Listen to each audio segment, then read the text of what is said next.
এই শীতের সন্ধ্যায় চটপটা মুখরোচক কিছু খেতে ইচ্ছে করলে ঘরে শুধুমাত্র আলু আর আটা থাকলে এইভাবে মুচমুচে খাস্তা রোলগুলো বানিয়ে নিতে পারবেন। এই রোলগুলো বানানো যেমন সহজ, খেতেও তার থেকে অনেক বেশি মজার। একবার বানালে দেখবেন আবার খেতে ইচ্ছে করবে, এতটাই দুর্দান্ত টেস্টের হয়। আসসালামু আলাইকুম বন্ধুরা, সবাইকে ওয়েলকাম জানাচ্ছি আমার আবারও একটি নতুন রেসিপি দেখার জন্য। আশা করছি আপনারা সকলে অনেক ভালো আছেন এবং সুস্থ আছেন।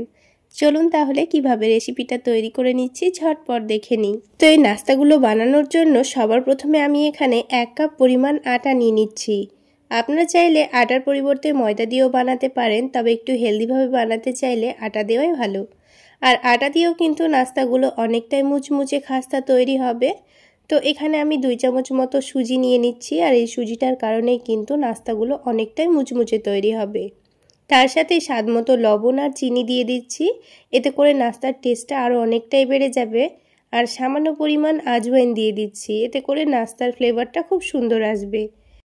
এবার এখানে 1 টেবিল চামচ পরিমাণ সয়াবিন তেল দিয়ে দিচ্ছি। আপনাদের হাতের কাছে ঘি থাকলে অবশ্যই ঘি দেওয়ারই চেষ্টা করবেন, তাহলে নাস্তাগুলো খেতে ভীষণ ভালো লাগবে।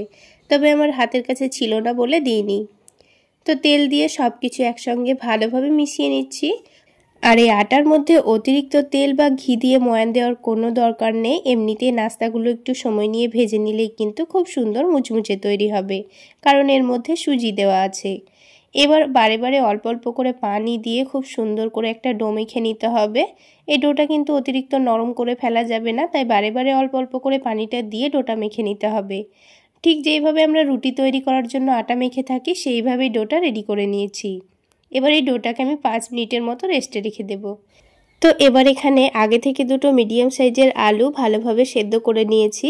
আলু দুটোকে আমি এখন গ্রেটারের সাহায্যে গ্রেট করে নেব। আপনারা চাইলে আলুগুলোকে হাত দিয়েও মেখে নিতে পারেন, কিংবা কাঁটা চামচ দিয়েও ম্যাশ করে নিতে পারেন। তো দেখুন, দুটো আলু ভালোভাবে গ্রেট করে নিয়েছি। এবার এই আলুটাকে রান্না করে নেব। সেই জন্য প্যানের মধ্যে অল্প একটু সরিষার তেল দিয়ে দিয়েছি। তেলটা এবার হালকা গরম করে নেব। হালকা গরম হয়ে গেলে এখানে সামান্য পরিমাণ গোটা জিরা দিয়ে দিচ্ছি। এবার দিয়ে দেব অল্প একটু থেতো করা রসুন। রসুনটা দিলে আলুর টেস্টটা কিন্তু খুবই ভালো আসে, নাস্তাগুলো খেতে দারুণ লাগবে। এবার এখানে মিডিয়াম সাইজের একটা পেঁয়াজ কুচি করে দিয়ে দিয়েছি। এবার সব কিছুকে একটু লালচে করে ভেজে নিতে হবে। পেঁয়াজ আর রসুন হালকা লালচে হয়ে ভাজা হয়ে গেলেই কিন্তু হয়ে যাবে। তো দেখুন, হালকা করে ভেজে নিয়েছি। এবার এখানে ঝালের জন্য দিয়ে দিচ্ছি কাঁচামরিচ কুচি। আপনারা চাইলে গুঁড়ো মরিচও ব্যবহার করতে পারেন। তারপর দিয়ে দিচ্ছি স্বাদ মতো লবণ। হালকা একটু কালারের জন্য সামান্য পরিমাণ দিয়ে দিচ্ছি হলুদের গুঁড়ো।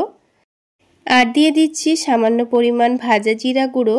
আর তার সাথেই দিয়ে দিচ্ছি সামান্য পরিমাণ ধনে গুঁড়ো। যেহেতু আলুর পরিমাণটা খুবই কম, তাই মশলার পরিমাণটাও কিন্তু খুবই অল্প নিয়েছি। আর এরই সাথে একটা ম্যাগি মশলাও দিয়ে দিচ্ছি, তবে হাতের কাছে না থাকলে না দিলেও চলবে। আর 2 টেবিল চামচ পরিমাণ দিয়ে দিচ্ছি টমেটো সস। এবার সব কিছু একটু ভালোভাবে নাড়াচাড়া করে মিশিয়ে নেব।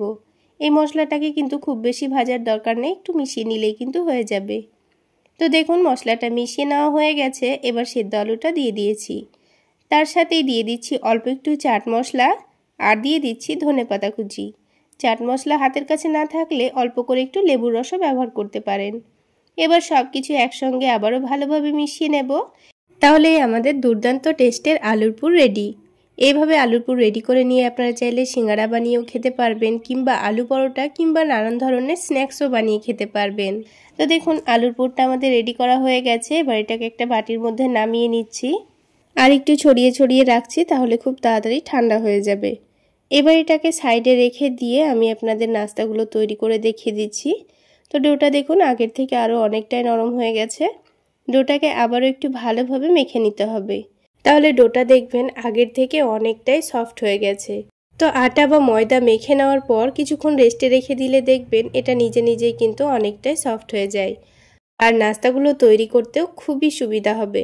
এবার এই ডোটা থেকে আমি কয়েকটা লেচি কেটে নিচ্ছি। তো আমি এখানে মিডিয়াম সাইজের 4টা মতো লেচি কেটে নিয়েছি। এবার একটা করে লেচি নিয়ে হাতের তালুতে একটু ভালোভাবে ঘুরিয়ে ঘুরিয়ে লই তৈরি করে নেব। তারপর এটাকে বেলে নিতে হবে। তো অল্প করে একটু আটা ছড়িয়ে দিয়ে আমি রুটিটাকে বেলে নেব। আর এই রুটিটা কিন্তু খুব বেশি পাতলা করেও বেলবো না, আবার অনেকটা মোটা করেও বেলবো না। তো দেখুন রুটিটা কিন্তু আমাদের বেলে নেওয়া হয়ে গেছে। এবার আমি আপনাদের নাস্তাগুলো তৈরি করে দেখিয়ে দিচ্ছি। তো যে আলুর পুরটা রেডি করেছিলাম এখান থেকেই বেশি বেশি 2 চামচ মতো আলুর পুর নিয়ে নিয়েছি। তারপর এটাকে ভালোভাবে লম্বা করে ছড়িয়ে দিয়েছি। তো আলুর পুরটা একটু পাতলা করে ছড়িয়ে দিতে হবে। তারপর দুটো ভাঁজ করে নিয়ে আলুর পুরটাকে ঢেকে দিয়েছি। এবার আবারও অল্প একটু আলুর পুর নিয়ে নিচে দিকে এক সাইডে লম্বা করে রেখে দেব। তারপর এটাকে রোল করে নেব। তো দেখুন আমি কিভাবে কাজটা করে নিচ্ছি। আর এদিকে 2 চামচ আটার মধ্যে অল্প একটু পানি দিয়ে আঠালো করে একটা ব্যাটার রেডি করে রেখেছিলাম। তো এই ব্যাটারটা অল্প করে এক সাইডে দিয়ে এটাকে রোল করে নিয়েছি। রোল করা হয়ে গেলে কেটে নেব। দেখুন একটা রোল কিন্তু আমাদের খুব সহজেই রেডি হয়ে গেল। এইভাবে করে আমি সবগুলো রোল তৈরি করে নেব। তো এটাকে প্লেটের মধ্যে রেখে দিয়ে আরও একটা রোল করে নেব। আবারও অল্প করে একটু আলুর পুর নিচের দিকে রেখে দিয়ে এটাকে ভাঁজ করে নিচ্ছি। তারপরে অল্প একটু আটার ব্যাটার এই সাইডে দিয়ে দেব যেন রোলটা খুলে না যায়। তো দেখুন আবারও কিন্তু আমাদের একটা রোল রেডি হয়ে গেল। তাহলে বন্ধুরা একটা রুটি থেকে কিন্তু আমাদের একসঙ্গে 3টে রোল তৈরি করা হয়ে যাচ্ছে। তো দেখুন আরও একটি রোল কিন্তু আমাদের তৈরি করা হয়ে গেল। বাকি যেটুকু আছে ওটা দিয়ে আমাদের আরও একটা তৈরি হয়ে যাবে। তাহলে দেখুন বন্ধুরা এই রোলগুলো বানানো কতটা সহজ, একবার দেখে নিলে কিন্তু যে কেউ তৈরি করে নিতে পারবে। হঠাৎ করেই স্ন্যাক্স খেতে মন চাইলে এইভাবে শুধুমাত্র আলু আর আটা দিয়ে ঝটপট আপনারা স্ন্যাক্সগুলো বানিয়ে নিতে পারবেন। তো দেখুন সবগুলো রোল কিন্তু আমাদের তৈরি করা হয়ে গেছে। এবার একটা প্যানের মধ্যে পরিমাণ মতো তেল দিয়ে দিচ্ছি। আর এই স্ন্যাক্সগুলো কিন্তু আমি হালকা গরম তেলের মধ্যে একটু সময় নিয়ে ভেজে নেব, তাহলে অনেকটাই মুচমুচে তৈরি হবে। তো দেখুন একটা একটা করে আমি একসঙ্গে সবগুলো নাস্তা দিয়ে দিয়েছি। এবার একটু সময় নিয়ে গ্যাসের ফ্লেমটা মিডিয়াম টু লোতে করে দিয়ে ভেজে নেব। তাহলে নাস্তাগুলো ওপর থেকে যেমন মুচমুচে হবে খেতেও কিন্তু তেমনই টেস্টি হবে। তাহলে বন্ধুরা আজকের এই নাস্তা রেসিপি আপনাদের কেমন লাগলো অবশ্যই কমেন্ট করে জানাবেন। আর ভালো লাগলে একটা লাইক শেয়ার করে দেবেন। আর আমার এই সহজ রেসিপিগুলো যদি ইউটিউব চ্যানেল থেকে দেখে থাকেন চ্যানেলটি সাবস্ক্রাইব করে দেবেন। আর ফেসবুক পেজ থেকে দেখে থাকলে পেজটি ফলো করে দেবেন। তো দেখুন বন্ধুরা তেলটা ভালোভাবে ছেঁকে নিয়ে তুলে নিচ্ছি।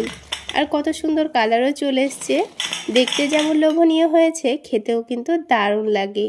চাইলে এই হেলদিভাবে স্ন্যাক্সগুলো বানিয়ে আপনারা বাচ্চাদের স্কুল টিফিনেও দিতে পারেন, দেখবেন খুবই মজা করে খাবে। আর একটা ভেঙেও আপনাদের দেখিয়ে দিচ্ছি। দেখুন আওয়াজ শুনে নিশ্চয়ই বুঝতে পারছেন নাস্তাগুলো কতটা মুচমুচে তৈরি হয়েছে। এবার এই নাস্তাগুলো আমি টমেটো সসের সঙ্গে পরিবেশন করেছিলাম। আপনারা চাইলে চা কফির সঙ্গেও কিন্তু খেতে পারেন, দেখবেন দারুণ লাগবে। তাহলে আজকে এই পর্যন্তই। সকলে অনেক বেশি ভালো থাকবেন, সুস্থ থাকবেন। দেখা হবে আবারও একটি নতুন রেসিপি নিয়ে পরের ভিডিওতে।